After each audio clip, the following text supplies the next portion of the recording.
আজকের দিনটা ছিল শনিবারের দিন, আর শনিবারের দিন মানেই আমার কাছে কি রান্না করব আমি বুঝে উঠতেই পারি না। হ্যালো এভরিওয়ান, আমি নীলাশা।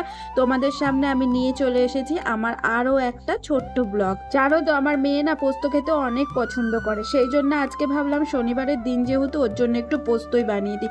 তাই ঝিঙে দিয়ে আলু দিয়ে ওকে পোস্ত বানিয়ে দিয়েছিলাম। আর শুধু মেয়ে নয়, মেয়ের বাবাও কিন্তু পোস্ত খেতে অনেকটা পরিমাণে পছন্দ করে। আমার যেহেতু পোস্ত খেতে অত একটা ভালো লাগে না, তাই সেভাবে আমি খুব একটা রান্নাও করি না। এরপর ফ্রিজে যত রকমের সবজি ছিল, যেমন ওই বেগুন, কাঁচকলা, পেঁপে, আলু, পটল, সমস্ত কিছু দিয়ে আমি একটা তরকারি বানিয়ে নিয়েছিলাম। আর তার মধ্যে দিয়েছিলাম বড়ি। এই সব রকম মিশিয়ে সবজি দিয়ে আর তার মধ্যে বড়ি দিয়ে তরকারি বানিয়ে খেতে কিন্তু আমার ভীষণ ভালো লাগে। জানো তো আমাদের এদিকে প্রায় প্রায় বৃষ্টি হচ্ছে, মানে থেকে থেকেই বৃষ্টি হচ্ছে, ওই জন্যে গরমটা বেশ কম আছে।